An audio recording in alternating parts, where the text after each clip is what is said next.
महोदय, मैं अपनी बात जल्दी समाप्त कर दूंगा। इस कानून को किसी भी सूरत में हमारे संविधान में नहीं रखना चाहिए, क्योंकि हिंदुस्तान एक आज़ाद मुल्क है और हिंदुस्तान के लोग आज़ाद हैं। अगर आप समझते हैं कि आप अंग्रेज़ों के वारिस हैं और हिंदुस्तान को गुलाम बनाए रखना चाहते हैं, मंत्री महोदय, आप अगर यह समझते हैं जो मैं कह रहा हूँ वह आपके दिल में भी आ जाए, इसलिए मैं कहना चाहता हूँ कि अगर केंद्रीय सरकार यह समझती है कि वह अंग्रेजी की वारिस है और वह समझते हैं कि हिंदुस्तान गुलाम है और गुलाम जनता पर अधिकार और सत्ता चला रहे हैं, तो इस कानून की ज़रूरत नहीं है।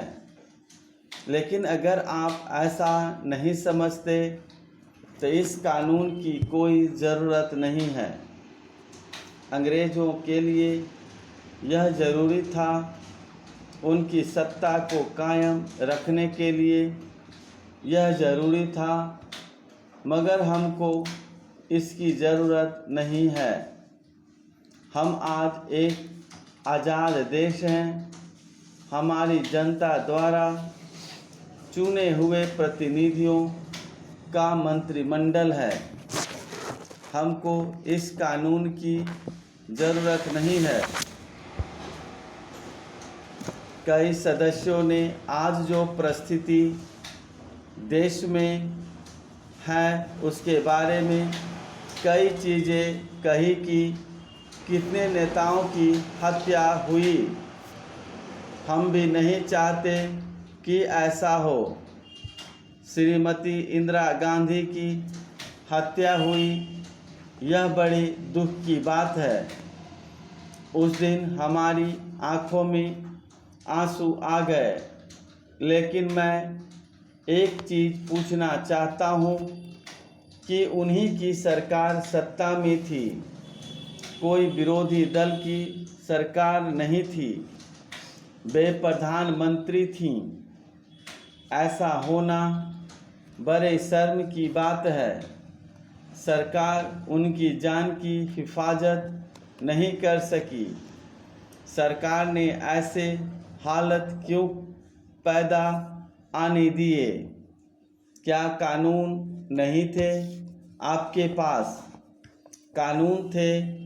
आज यह कहना कि हत्याएं हो रही हैं, अभी वंग का भी जिक्र किया गया।